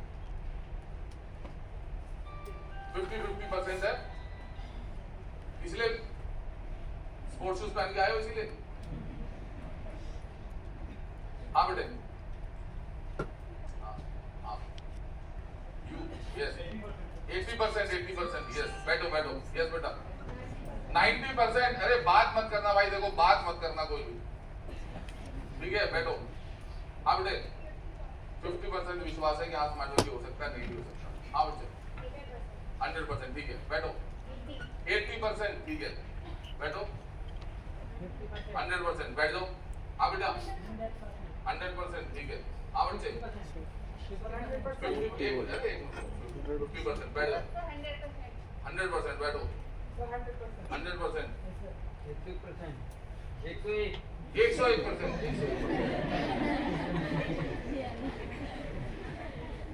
101%, इसे तो स्पेशल मेंशन करते हैं ना। गुड। हाँ जी बेटे 100%, ठीक है। 75%, बैठो बैठो, कोई बात नहीं, बिलीव है, बिलीव कुछ भी हो सकता है। 150%, सब बना रहे बैठो। हाँ जी 100%, बैठो, ठीक है बैठो। 95, 76.5%, ठीक है। हाँ जी बैठो। 105, 99%, 105%, गुड, बैठो मैडम। 100% बेटे 80%, ठीक है। हाँ जी 90, गुड, ये रहा, बैठ। हाँ जी बेटे, आप बेटा आप 99%, ये रह गया था, बैठो। हाँ बेटे 100%, बैठो। 85%, कोई है ऐसी कैटेगरी में आया ना, ये नहीं कैटेगरी। बैठो बैठो। हाँ बेटा 100%, बैठो। तुम 100%, बैठो। हाँ बेटा बैठो बेटा, यस बेटे बैठो। हाँ जी 90%, ठीक है। भाई जितना उतना ही बता 90%, हाँ जी बेटा। मैडम पीछे रेड टाई अपने दिल से 150, बता। ये बहुत है भाई। हाँ जी 100%, बैठो बेटा। हाँ जी बेटा 100%, बैठो। 100, बैठो। 90%, 90%, ठीक है। हाँ जी बैठो। 100, 100 जी 1000%। सही है, सही है। बैठो। चलो चलो बैठो बैठो बैठो बैठो, गुड गुड। अरे होना चाहिए यार, विश्वास की बात है या नहीं है? यस तो एक बार क्या हुआ, एक ऐसी सेशन हो रहा था, बेसिक ट्रेनिंग सेशन। वो बता कौन है भाई 1000% वाला कौन है? एक बार अक्सर से देखना चाह। बैठो बैठो, खूब टीम जिसकी भी अभी बात करेंगे ना। तो क्या हुआ, मैं एक ट्रेनिंग में, सुनो मेरी बात को, मैं एक ट्रेनिंग में था, सुन लो। तो मैं ट्रेनिंग करके बाहर निकला तो एक लड़का आया मेरे पास, सर मैंने कहा बताओ सर, ये मेरी डायरी पे साइन करो। फ्रंट पेज उसने खोल लिया अपनी डायरी। मैंने कहा बताओ। मैंने साइन करे। मैंने कहा साइन क्यों करवा रहे, ये तो बता दे। कह रहा है सर इस बिजनेस को आप छोड़ दोगे? मैं कभी नहीं छोड़ूंगा। आप साइन कर दो सर, आप देखना मैं कभी जिंदगी में छोड़ूंगा। मैं भी मोटिवेट हो गया ना, ठीक है यार ये ले। अगली ट्रेनिंग में नहीं मिला मुझे।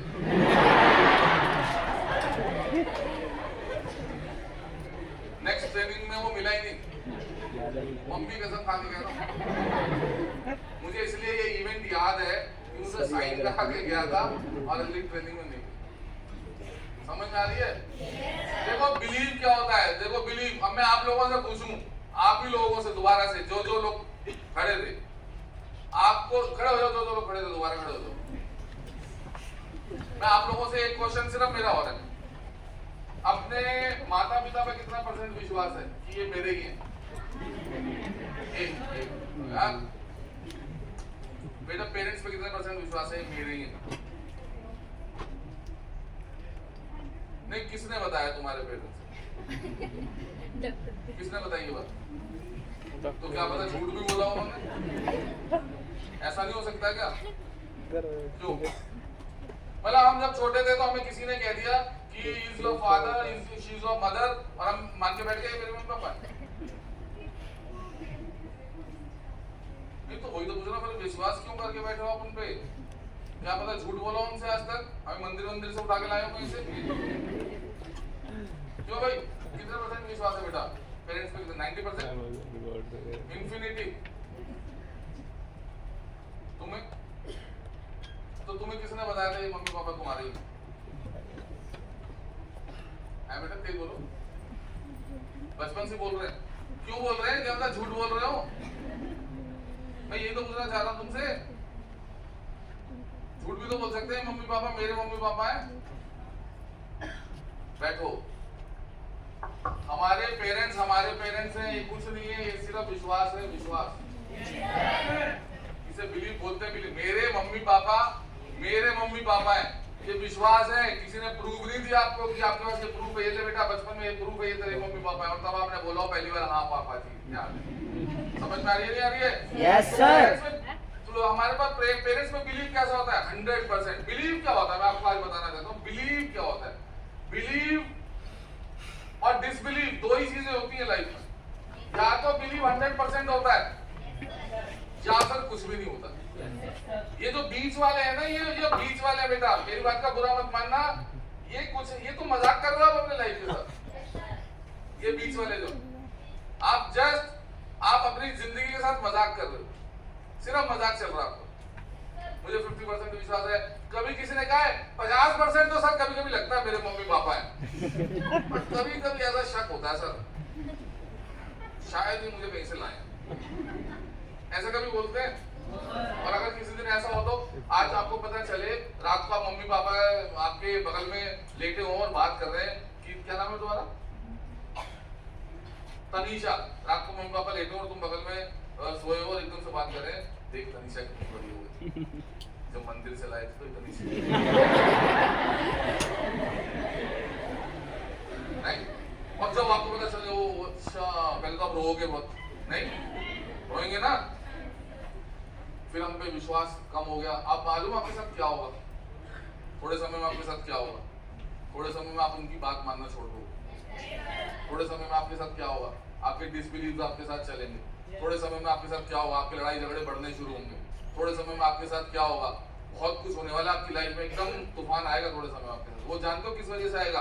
वो सिर्फ एक ही वजह से आएगा, वो डिसबिलीव की वजह से आएगा, डिसबिलीव की वजह से। विश्वास या तो बेटा 100% होता है या फिर कुछ भी नहीं होता। मेरे माँ बाप है तो मेरे ही हैं। किसी के, मैं कई बार बताता हूं अपने ट्रेनिंग में, अगर किसी के पापा सच में चोर है और तिहाड़ जेल में, पर अगर आज भी आपको मान लो, बुरा मत मानना, मानो तो मानो, मेरा क्या ही उखाड़ लोगे।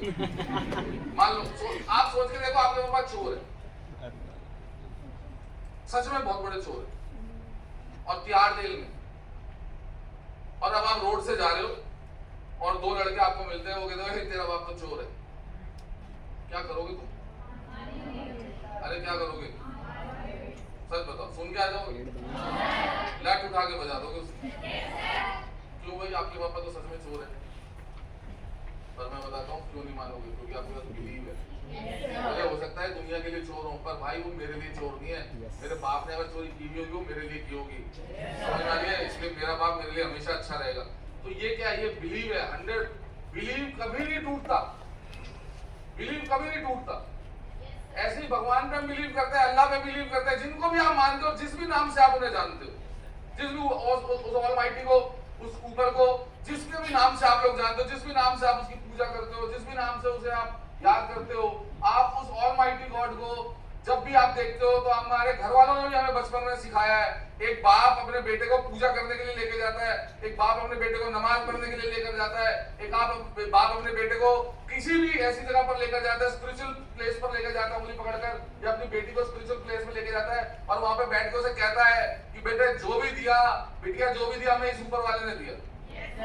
बोलता है नहीं बोलता है? हम बिलीव करते हैं कि आज हमारे पास जो भी कुछ है इस ऊपर वाले का दिया हुआ है, इसीलिए आज हम उस ऊपर वाले पे बिलीव करते हैं, जबकि वो दिखा किसी नहीं है और मान देखा उसे किसी ने नहीं।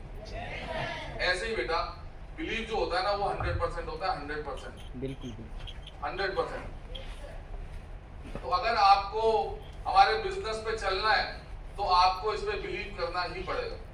एक बात समझ में आ रही नहीं आ रही है? Believe it should be like 100%। समझ में आ रही है? बिलीव शुड बी लाइक, हाँ इट शुड बी लाइक 100%। और मैं हमेशा बताता हूँ बिलीव हमें हमारे बिजनेस पे जो भाई जो बेसिक ट्रेनिंग अटेंड करते हैं मैं क्या बताता हूँ, बिलीव किस किस पे होना चाहिए हमें? बिलीव, पहला believe should be on our company. पहला बिलीव किस पे होना चाहिए? कंपनी पे। यस, फर्स्ट कंपनी जिसने हमें सब कुछ दिया, सबसे पहला बिलीव मुझे मेरी कंपनी पे होना चाहिए। बोले सर कंपनी पे नहीं है बिलीव, मुझे आप पे बिलीव है। अरे तेरा सर भी कंपनी की वजह से है बेटे। पहला बिलीव आपको कंपनी पे करना पड़ेगा। दूसरा बिलीव प्रोडक्ट एंड सर्विसेज पे। दूसरा बिलीव आपको किस पे करना है? अरे बोलो भाई। यस, प्रोडक्ट एंड सर्विसेज पे। बेशक आपके टूथपेस्ट करते हुए दांत झड़ जाए। क्यों भाई? बोलो आज सुबह सर मैंने वो स्मार्ट वाले टूथपेस्ट किया, ऐसे के 4 दांत आता। ऐसा होगा नहीं भाई, बहुत बढ़िया है हमारा। मैंने तो डेमो करके दिखाया। मेरी बात को सीरियस मत मान लेना कहीं, उदाहरण के तौर पे समझा रहा हूँ, ठीक है कि नहीं? क्योंकि ऐसा हुआ ना, एक बार मैं कॉम्बो लेके गया जिसमें बैग आता है। उस समय उस कॉम्बो का नाम था पूजा पैक। तो वो बैग लेके गया और मैं दे आया तो थोड़े सुबह उसकी मदर का फोन आया कि क्या है आपकी कंपनी? मैडम क्या बात हो? बोले आप घर पे आओ। ठीक है, घर पे चला गया। तो बेटा बैग दिखाई जल्दी से। दे बिल्कुल मेरे मुंह के पास ऐसे बैग लेकर आई। देखो ऐसे देखो क्या है? मैंने कहा मैडम क्या है? कह रही इसकी जिप खराब है। अगर इस बैग की जिप खराब है तो कंपनी कैसी होगी? मतलब एक जिप के पीछे उसने कंपनी खराब कर दी, है ना? ये मैं कईयों को बताता हूँ। आपसे भी टकरा जाते होंगे कई लोग, है ना? नोनी भी लूज मोशन लग गए। बताओ ये नोनी से लूज मोशन। अरे भाई सबका बॉडी टाइप होता है, बॉडी टाइप। किसी को कोई चीज सूट करती है, किसी को कोई चीज सूट करती है। नोनी से अगर किसी को लूज मोशन लग जाए, इमीडिएट जो उसकी डोज है वो आधी कर दो, फिर लग जाए थोड़ी सी और आधी कर दो, ताकि आपकी बॉडी उसको हैबिट में ले ले। ठीक है कि नहीं है? तो कब होता है किसी को हमारा अनियन ऑयल इतना सूट करता है, इतना सूट करता है, उसके बाल ग्रो होने लग जाते हैं। कोई मेरे पास एक दिन शिकायत ले गया, बाल झड़ रहे।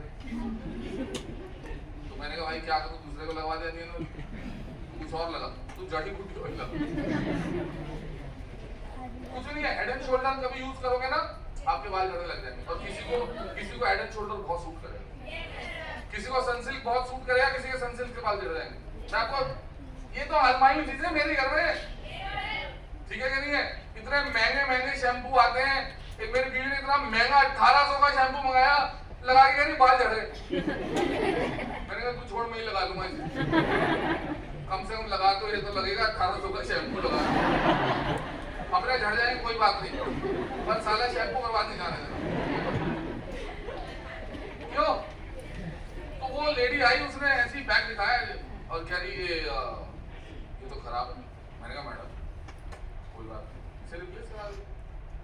आप एक काम करो, लाजपत नगर हमारा ऑफिस है, आप ऑफिस जाओ, ठीक है? और मैंने कहा वहाँ जाकर बैग दे, वो ठीक कर देंगे, ठीक नहीं तो चेंज कर देंगे। बोले ठीक है सर। मैंने कहा पर मैं एक चीज़ और बोलो, अब यहाँ से आप लाजपत नगर जाओगे 30 रुपये लगेंगे। बोले ठीक। मैंने कहा वापस आओगे तो बैग जमा करेंगे, फिर 30 रुपये लगेंगे। बोली हाँ 60 रुपये हुए। मैंने कहा फिर वो आपको कहेंगे इस दिन आ जाना, फिर आप उस दिन जाओगे। बोले जी। तो मैंने कहा हमारा office it's like SBI bank, कल आना। अभी ICICI बैंक हो गया, जब हम ज्वाइन हुए थे तब SBI बैंक, तब हम SBI की ब्रांच में जैसे जाते थे ना, वो कहता था हमने एंट्री कर दो, कल आना। फिर कल जाते थे, कहते मशीन खराब है, कल आना। अब हमारा बैंक जो हो गया, और ऐसे ही हमारा जो ऑफिस भी हो गया, क्या हो गया, ICICI। तो तब हमारा बैंक SBI था। मैंने कहा फिर वो आपको कहेंगे कि आप एक काम करो, 4 दिन बाद आना। फिर आप 30 रुपए देख रहे हैं, 30 रुपए कितने हो गए, 60 फेल हो गए, 120 हो गए, बोले हाँ। फिर आप तीसरी बार जाओगे, फिर वो आपको बैग ठीक करके रिप्लेस करके दे देंगे। मैंने कहा कितने खर्च हो गए, बोले 180। मैंने कहा बाहर मार्केट में जाओ, 30 रुपए में ठीक कर दो। 30 रुपए लेगा, 150 रुपए आपके बच जाए। जी सर। और मैंने कहा आप एक ये 10 रुपए वाली जिप से आप मुझे ये बता रहे हो कि 250 करोड़ की कंपनी खराब है? ये 25 रुपए की जिप के चक्कर में, इसे बोलते हैं मैन्युफैक्चरिंग डिफेक्ट। याद कर लो इस वर्ड को, क्या बोलते हैं इसे? हाँ जी, समझ में आ गई? ये मैन्युफैक्चरिंग डिफेक्ट होता है। एक दिन वो पूजा मैडम है, खैर मैं किसी उनके जीजा जी एक्सपायर हो गए, तब पूजा कहीं बाहर थी, तो मैं फिर एयरपोर्ट गया इसे लेने के लिए कि चल उधर से कहाँ, गुवाहाटी गई हुई थी, तो गुवाहाटी कोई रिश्ता रहते हैं, तो वहां से वो आई, सर मैं आती हूँ। मैंने कहा चल मैं तेरे को लेने आता हूँ। मैं पूजा को लेने गया T1 पे, तो T1 पे लेने गया, ब्रांड न्यू जैगवार जिसकी पन्नी भी नहीं उतरी है, T1 के गेट के सामने बोनट उठा हुआ, धुएं निकल रहे, ब्रांड न्यू जैगवार के अंदर। तो अब क्या जैगवार खराब हो गई, कंपनी खराब हो गई भाई? मैन्युफैक्चरिंग डिफेक्ट है। क्या है मैन्युफैक्चरिंग डिफेक्ट? वो जाएंगे, या तो उसे ठीक करेंगे या उसे रिप्लेस करेंगे, वो ठीक हो जाएगा। ऐसे ही ये क्या है, ये एक मैन्युफैक्चरिंग डिफेक्ट था जो ठीक हो जाता। पर हमारे यहाँ पर क्या है, एक बहुत छोटी सी चीज की वजह से हम लोग क्या करते हैं, कभी कभी बिलीव अपना इतना डिसबिलीव कर लेते हैं, कि इतने बेअक्लों की तरह डिसबिलीव कर लेते हैं, कोई हिसाब नहीं। मेरी बात समझ में आ रही है, नहीं आ रही है? Yes, sir. मतलब होता है 100% मीन्स 100%। भाई मेरा जो प्रोडक्ट है, मुझे उस पर 100% बिलीव है, तो आपके जो प्रोडक्ट एंड सर्विसेज है उस पर आपको 100% बिलीव होना चाहिए। आपकी जो कंपनी है उस पर आपको 100% बिलीव होना चाहिए। Believe on your upline. Third believe आपको किस पर होना चाहिए? बिलीव ऑन योर, यस, आपको अपने सीनियर पे विश्वास होना चाहिए। योर सीनियर, जिसने आपको इस बिजनेस में ज्वाइन करवाया है, मैं उस सीनियर की बात कर रहा हूं, जिसने आपको इस बिजनेस में इंट्रोड्यूस करवाया। जो हो सकता है वो आपसे 2 घंटे पहले भी ज्वाइन हुआ हो। कभी कभी क्या करते हैं, हम दोस्त ज्वाइन हो जाते हैं। कोई दोस्त है या फिर कोई दोस्त बैठे हो आपस में, दोनों दोस्त ज्वाइन हो, तुम दोनों फ्रेंड्स हो, कितने दिन का फर्क है तुम दोनों की ज्वाइनिंग में? कौन अपलाइन, कौन है तुम दोनों में से? तो ये तो तुम्हें फ्रेंड, वो अपलाइन तो मानता नहीं होगा, मान लेता है, सैल्यूट है, वरना इतनी जल्दी मानते कहाँ हैं? तू तड़ाक से बात करते हैं, तो वैसे क्या सर कहते हैं? चलो बहुत अच्छी बात, एक बार जोरदार ताली बजाओ भाई।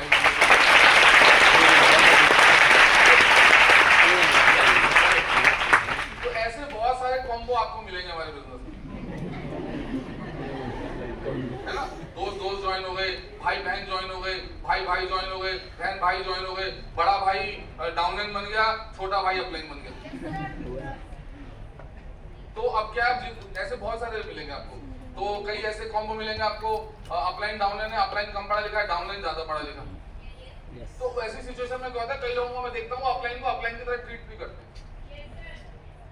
जिसने भी आपको ज्वाइन कराया, treat that person as your upline. उससे लड़ो झगड़ो मत। समझ में आ रही है, नहीं आ रही है? Yes sir. उससे ज्यादा पंगे मत लो। और उस अपलाइन को भी मैं कह रहा हूँ, जिसने उसे ज्वाइन कराया, तुम माई बाप नहीं है भैया, ये कल्चर है जिसमें आप लोग आए हो। क्या है ये कल्चर? Maintain that culture. आप यहाँ पर खड़े हो, आप दोनों एक दूसरे को जी सर, वो आपको कहेंगे, फॉर एग्जांपल कोई राकेश नाम से मेरा डाउनलाइन है, तो मैंने उसे कहा और राकेश जी मुझे कह रहे जी सर, पर हम दोस्त हैं, कोई बात नहीं, बाहर जाओ गाली गलौज करो, कोने में ले जाओ, एक दूसरे को खूब गालियां लो, हमें कोई फर्क नहीं, बाल खींच के मार दो, सब पट्टी करो, बाहर एक दूसरे के साथ खूब पीटो, बस जैसे ही फिर आप पब्लिक में आ गए, आप सर हो। बिल्कुल।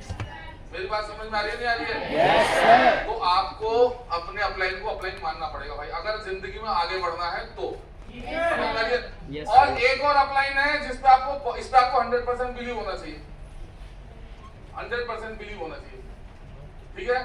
और कभी कभी कोई अपलाइन ऐसे होते हैं, सुन लो इस बात को, बिल्कुल बिल्कुल। हमने उसमें बिलीव किया हुआ है, मतलब दो करा। मैं तो आता हूँ वही गायब हो गया, है ना? ऐसा होता है। तो ऐसा किस लिए होता है मैं आज आपको फिर बता रहा हूँ। जब आप किसी का ओरिएंटेशन सही से नहीं करते हो तो ऐसा होता है ना? पर ऐसे में आपने देख लिया एम्पावरमेंट कहाँ होती है, आपने देख लिया संडे प्लान शो कहाँ होता है, आपने देख लिया मेरे सीनियर कौन है, वो देख लिया ना आपने, वो सीनियर के साथ लग जाओ, आपकी जिंदगी बदल जाएगी।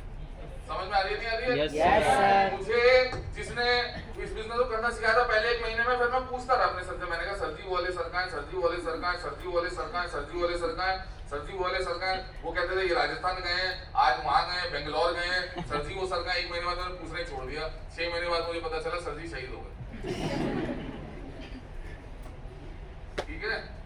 तो वो कोई दिक्कत नहीं है, वो व्यक्ति भी कौन था जिसकी ओरिएंटेशन सही से नहीं होती। और कभी कभी ओरिएंटेशन किस वजह से सही से नहीं होती मैं आपको ये भी बता देता हूँ।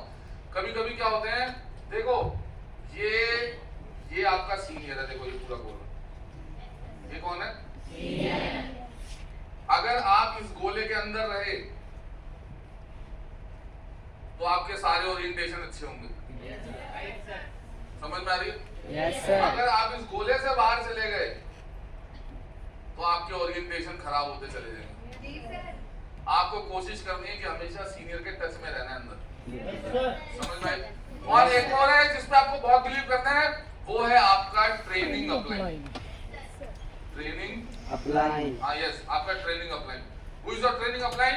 जो आपके साथ फील्ड पे रहता है, जो आपको एक काम करना सिखाता है, आपको लिस्ट कैसे बनती है, इनविटेशन कैसे किए जाते हैं, बात कैसे करनी है, चलना कैसे है, बैठना कैसे है, उठना कैसे है, फीडबैक कैसे करते हैं। चल मैं तेरे साथ कर रहा हूँ, चल मैं तेरे साथ चल के तेरी कॉलिंग करा रहा हूँ, चल मैं तेरे साथ चल के तेरा फीडबैक कर रहा हूँ। जो आपके साथ 24/7 फील्ड पे रहता है, यस 24/7 जो आपके साथ फील्ड में रहता है, वो आपका रियल अपलाइन है। Real Yes. Upline, your training upline is your real upline.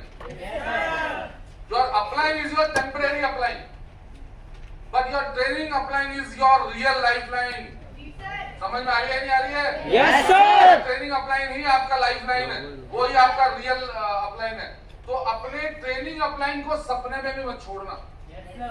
अपने ट्रेनिंग अपलाइन पे बिलीव तो आपका 100% में होना चाहिए, पर मैं आपको बता रहा हूं आने वाले 3 से 5 साल के लिए 3 to 5 years अपने ट्रेनिंग अपलाइन को भगवान की जगह रखो। यस अपने ट्रेनिंग अपलाइन को माता पिता की जगह रखो। मैं ये नहीं कह रहा कि माता पिता को बाहर कर दो, पर treat your training upline as like your god. Yes treat your training upline as like your parents. जैसे हम पेरेंट्स से कितने ही नाराज हो जाए पूरे दिन में, हो सकता है आप में से कोई पेरेंट्स से लड़ के आया हो, पर शाम को वो घर ही जाएगा। हम पेरेंट्स से कितने ही नाराज हो जाए, पर पापा को ये नहीं कहेंगे और यार क्या हाल है। समझ में आ रही है नहीं आ रही है? हम चाहे उस घर में कितने ही साल रह ले, हम कितने ही तगड़े हो जाए, कितने ही तगड़े हो जाए, पर हम अपने पेरेंट्स से कभी ऊंची आवाज में बात नहीं करेंगे। तो ऐसे हमारा अपलाइन, ट्रेनिंग अपलाइन, अपने ट्रेनिंग अपलाइन को सपने में भी नहीं छोड़ना, सपने में भी वो आपके साथ रहना। तो बिलीव शुड बी 100%। और ये जो ओवर बिलीव वाले हैं 150%, 101%, 1000%, ये वो वाले हैं जो फूल के गुब्बारा नहीं हो जाते हैं, हवा भर दो कोई नहीं सर अब देखना धरती भाड़ दूंगा। फिर वो बाहर जाते हैं, कोई काका वो कोई पिन हाथ में लेके रखता है, वो ऐसे करता है, ऐसा नहीं सारी हवा बाहर हो रही है। ऐसा नहीं। समझ में आ रही है? तो ओवर बिलीव भी क्या है? ओवर बिलीव भी खतरे की घंटी होती है। Yes, do not over believe. Over believe नहीं करना बेटे। समझ में आ रही है? 150%, 101%, 1000% ये ओवर बिलीव है। बिलीव हम हमेशा क्या कहते हैं? विश्वास करो, अंधविश्वास मत करो। विश्वास करो। क्योंकि ओवर बिलीव वाले क्या करते हैं, फिर अपने सीनियर से क्वेश्चन ही पूछना भूल जाते हैं।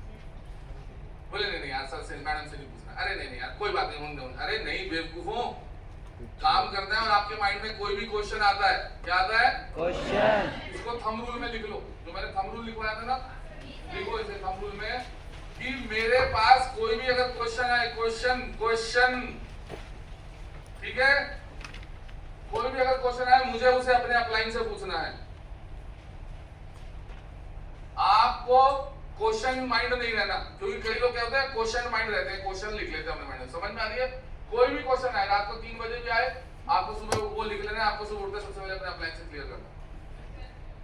जो जितने ज्यादा क्वेश्चंस पूछेगा वो उतनी ही आगे जाएगा। बस ये ध्यान रखना, याद रखना इस बात को। बिजनेस से रिलेटेड जितने क्वेश्चन पूछोगे, सफलता से रिलेटेड जितने क्वेश्चंस पूछोगे, कहीं पर आपको डाउट है वो जितने क्वेश्चंस अपने सीनियर से पूछोगे, आप हमेशा जिंदगी में तरक्की करोगे। बेटा इसे रब कर दे फटाफट, गोली की स्पीड से। समझ में आ रही है? तो पहली क्वालिटी क्या चाहिए इस बिजनेस में करने के लिए? दूसरी क्वालिटी क्या चाहिए इस बिजनेस में करने के लिए? Yes yes yes yes. Bore तो नहीं हो रहे हो ना? तीसरी क्वालिटी लिखो, तीसरी quality C for yes, confidence. ठीक है, कॉन्फिडेंस मतलब वो तो सेल्फ कॉन्फिडेंस होता है, वो तो बिलीव होता है। बताओ यार, कॉन्फिडेंस का मतलब तो कॉन्फिडेंट आना, जो भी होता है समझ गए ना? Be confident. जब भी आप इस बिजनेस को करोगे बी कॉन्फिडेंट, है ना? एक मेरा फ्रेंड था, वो इतने कॉन्फिडेंस से झूठ बोलता था ना, मेरे को 10 दिन बाद पता चलता था साला पागल बना गया यार, इतने कॉन्फिडेंस से झूठ बोलता था, बहुत कॉन्फिडेंट है। हाँ, जैसे आप नहीं बोलते कहीं कोई सीनियर को सर इस हफ्ते इतनी क्लोजिंग करूंगा ही करूंगा, फिर नहीं करते, वो वाला कह रहे हैं सर। ठीक है, आपको इस बिजनेस को करने के लिए क्या चाहिए? कॉन्फिडेंस। देखो पहले आपकी जेब में पैसा नहीं आएगा, सबसे पहले आपकी जेब में कॉन्फिडेंस आएगा। खाली जेब, एक बार सीनियर थे वो बड़ी अच्छी बात बोलते थे पैसा सबसे बड़ा कॉन्फिडेंस होता है। ठीक है, सबसे बड़ा कॉन्फिडेंस क्या होता है? पैसा। तो हम कहते हैं सर वो तो हम पहले, तो वो कहता था कागज की इतनी बड़ी गड्डियां बनाओ, अपनी जेबों में डालो, जब भी फॉलोअप करने जाओ सोचा करो बहुत पैसा मिले। तो ये प्रैक्टिस हमने कई फॉलोअप पे करी और ये वर्क करती है, ये वर्क करती है। जिसकी जेब में पैसा होगा ना, वो चाहे गलत भी बोले, वो कॉन्फिडेंस उसका अलग ही लेवल पे होगा, और जिसकी जेब में पैसा नहीं होता ना, उसे कॉन्फिडेंस अलग लेवल पे होगा। तो पहले तो ये इसको भी खैर ये प्रैक्टिस है, इसे कर लेना। कई लोग करते हैं, कई नहीं करते, हम तो खूब किया करते थे। कॉन्फिडेंस सबसे इंपॉर्टेंट चीज है। देखो मैं हमेशा ही बताता हूँ, एक इंटरव्यूअर था, एक इंटरव्यू चल रहा था, तो इंटरव्यूअर से पूछता है कि कई बार मैंने बताया वो जैसे ऊपर आता है, सबसे पहले कॉन्फिडेंस लगता है आपकी आंख से। जिंदगी में शायद आज ना जो लोग आंख चुराते हैं वो कभी कॉन्फिडेंट नहीं होते। कभी कभी कई सीनियर से कई लोग बात करते हैं, वो ऐसे धरती देख रहे होते हैं, कई भगवान को देख रहे होते हैं, इधर उधर देखेंगे, पर सीनियर से आंख में मिलाएंगे तो बहुत क्लियर है, जो लोग आंख चुराते हैं उनके मन में कहीं ना कहीं चोर है। तो हमेशा कॉन्फिडेंट आदमी कौन होता है? जब भी आप किसी से बात करो, आंख में आंख डाल के बात करो, तो आपसे क्या पता चलेगा? ये भाई कॉन्फिडेंट आदमी। समझ में? पहला कॉन्फिडेंस तो यहीं से लगता है। तो कभी कई इंटरव्यूज ऐसे होते हैं जिसमें कॉन्फिडेंस सिर्फ इस बात पे देखा जाता है, पढ़ाई नहीं देखी जाती, कॉन्फिडेंस देखते हैं आदमी का। वो पूछता है कि आप कितनी सीढ़ी चढ़कर आए। अगर आपने ऐसे कर दिया, वो कहेंगे चलो ठीक है बात में बताएंगे। आपसे क्वेश्चन पूछने में सीधा आपकी शर्ट में बटन कितना है, आप यूं करोगे तो कहेंगे चलो बात। समझ में आ रही है? बहुत कॉन्फिडेंस लोग होते हैं। कुछ भी बोल रहे यार, मैं तो कई बार बोलता, बोले कितनी सीढ़ी चढ़कर? बोले सर 50। बोले सीढ़ी तो हमारे यहाँ 15 ही। बोले सर मैंने 3 बार ऊपर नीचे कर दिया ना। बोल कुछ भी बोलो पर कॉन्फिडेंट बोलो। और कॉन्फिडेंस कहीं से नहीं आता यार, मैं हमेशा बताता हूँ, कॉन्फिडेंस जो आता है वो आता है रेगुलरिटी से।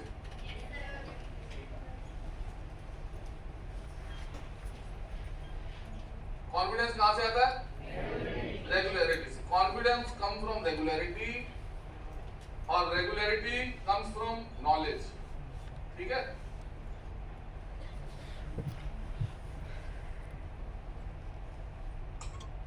आप जब मान लो फॉर एग्जांपल कोई आज 12th में, ठीक है, अरे मेरी बात समझ आ रही भाई? Yes sir. कोई आज 12th में और सॉरी मैं हमने थोड़ा सा इसे लिखना है knowledge. Confidence comes from knowledge and knowledge comes from regularity. ठीक है, तो जो 12th में है और जो बच्चा रेगुलर रहता है, रेगुलर क्लास में रेगुलर है, स्कूल में रेगुलर है, ट्यूशंस में रेगुलर है, देखो रेगुलर रहने की वजह से क्या होता है, वो पढ़ता होगा, पढ़ने की वजह से क्या होता होगा, उसको नॉलेज ज्यादा होती होगी, नॉलेज ज्यादा होने की वजह से जब वो एग्जाम में बैठता होगा तो उसके सामने पेपर आता होगा और पेपर को देखकर जो उसका कॉन्फिडेंस है वो और ज्यादा बढ़ जाता होगा कि ये तो मुझे सब आता है। ऐसे ही 12th में कोई बच्चा जो बंक मारता होगा, स्कूल रेगुलर नहीं जाता होगा, ट्यूशन रेगुलर नहीं जाता होगा, रेगुलर ना रहने की वजह से क्या होता होगा, उसके सब्जेक्ट छूटते होंगे, पढ़ाई छूटती होगी, पढ़ाई छूटने की वजह से क्या होता है, नॉलेज कम होती है। जब नॉलेज कम होती है तो क्या होता है, फिर जब वो पेपर उसके सामने आता है तो कॉन्फिडेंस क्या आता है, आता ही नहीं, और फिर रिजल्ट निकल के आता है फेल हो गया। तो कॉन्फिडेंस कहां से आता है? अब आप लोग बोले जी सर हम कॉन्फिडेंस होना चाहते हैं, आज ही नहीं होगे, आपको एक बहुत बेसिक काम करना है। कॉन्फिडेंस होने के लिए आपको लेनी है नॉलेज, और नॉलेज आपको कहां से आएगी, जब आप रेगुलर रहोगे। रेगुलर कहां रहना है, स्मार्ट वैल्यू के हर इवेंट में आपको रेगुलर रहना है। Yes sir. Each and every event, जब आप स्मार्ट वैल्यू के एम्पावरमेंट में रेगुलर रहोगे, जब आप स्मार्ट वैल्यू के बेसिक ट्रेनिंग्स में रेगुलर रहोगे, जब आप स्मार्ट वैल्यू के फॉलोअप की ट्रेनिंग्स में रेगुलर रहोगे, नॉलेज की ट्रेनिंग्स में रेगुलर रहोगे, ऑफिस में रेगुलर रहोगे, वो रेगुलर रहने की वजह से आपको क्या होगा, नॉलेज होगी। नॉलेज होने की वजह से जब भी कोई आपसे कोई क्वेश्चन पूछेगा फील्ड पर तो आप उसे कॉन्फिडेंट आंसर दोगे। जब आप उसे कॉन्फिडेंट आंसर दोगे तो आपके रिजल्ट में आएंगे डीडी। समझ में आ रही है नहीं आ रही है भाई? Yes sir. क्वालिटी क्या चाहिए? अरे जोर से बोलो। Confidence comes from knowledge comes from yes. And last but not the least, आपको फोर्थ जो क्वालिटी चाहिए वो क्या चाहिए बेटा? आपको 4 क्वालिटी स्मार्ट वैल्यू को शुरू करने से पहले एग्जैक्ट चाहिए। यस। क्या? Desire. Yes, you should have desire, you should have burning desire. ये हम बताते हैं हर बार। बर्निंग, ज्वलनशील इच्छा, बर्निंग डिजायर। 2 डिजायर होती है ना, एक होती है फीबल डिजायर। फीबल डिजायर मतलब मरी मुझी इच्छा। मरी मुझी इच्छा नहीं, आपको बर्निंग डिजायर चाहिए। बर्न डिजायर होनी चाहिए आपके अंदर, एकदम तड़कती भड़कती डिजायर होनी चाहिए आपके पास, बर्निंग डिजायर होनी चाहिए आपके पास। बस आज से एक कसम खा लो भाई, एक चीज मैं आपको बता दूं, डिजायर मतलब इच्छाएं, खूब इच्छाएं, इच्छाओं से भरा हुआ आदमी। जिस व्यक्ति की कोई इच्छा नहीं है वो बिल्कुल मृत व्यक्ति के समान है और पशु के समान। जैसे पशु की कोई इच्छा नहीं है, मृत आदमी की कोई इच्छा नहीं है, मरे हुए व्यक्ति की कोई इच्छा नहीं, किसी संत की कोई इच्छा नहीं। तीनों में से अगर आप कोई हो तो इमीडिएट लीव दिस हॉल। संत हो छोड़ दो, पशु हो आज 4 पैरों पे जाओ बिल्कुल बाहर। समझ में आ रही है नहीं आ रही है?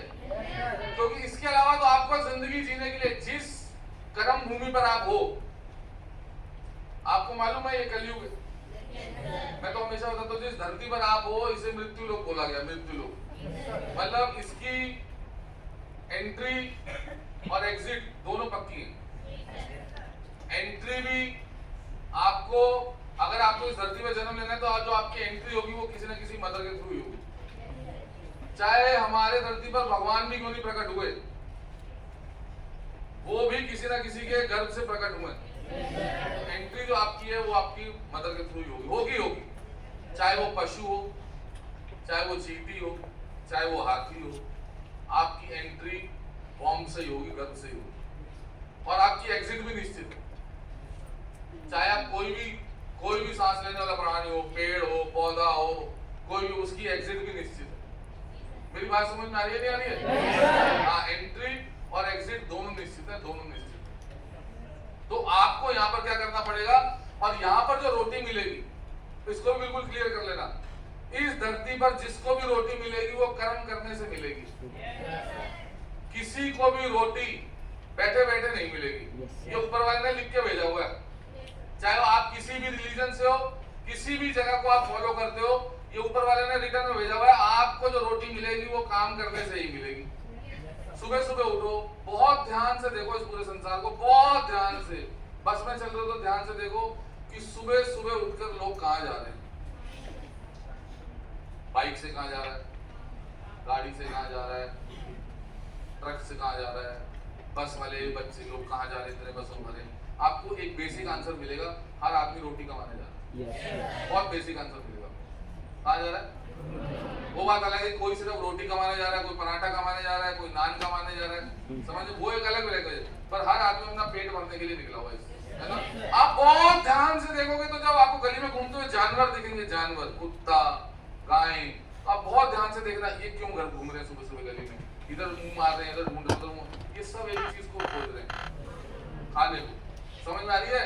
गाय, कुत्ते को भी, जानवर को भी बैठे बैठे रोटी नहीं मिल रही है, वो भी सुबह जब तक नहीं हिलेगा उसे रोटी नहीं मिलेगी। चींटी को भी देखोगे, छोटी सी चींटी को भी, वो भी घूमती हुई आपको नजर आएगी, कुछ ना कुछ मीठा ढूंढ रही होगी, कुछ ना कुछ खाना ढूंढ रही होगी। तो एक बात तो बिल्कुल क्लियर है कि जिस लोक में आप पैदा हुए हो और जिस धरती में आप पैदा हुए हो, आपको बिना कर्म करे वो रोटी नहीं मिलेगी। अब आप चाहे माली के घर में पैदा हो जाओ, चाहे आप भिखारी के घर में पैदा हो जाओ, कर्म उसे भी करना पड़ेगा और कर्म आपको भी करना पड़ेगा। तो यानी कि एक बात तो पक्की है, बिल्कुल पक्की है, बिल्कुल क्लियर है, बिल्कुल निश्चित है, कोई इसे नहीं टाल सकता कि आपको डिजायरलेस होके इस धरती में रहना ही नहीं।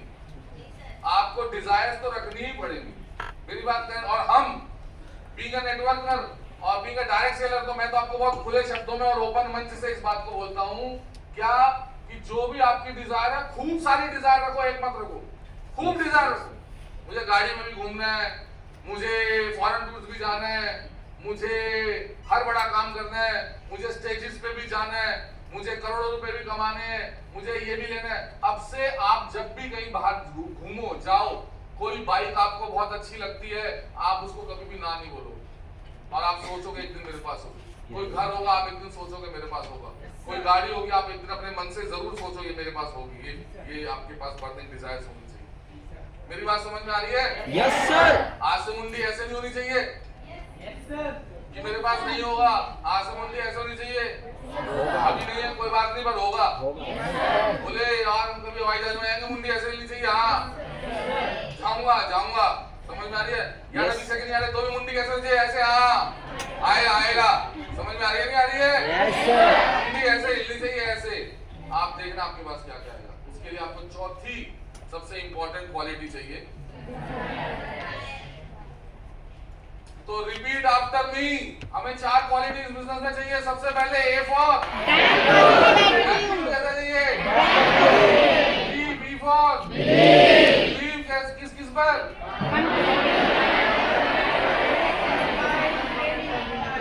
कितना %?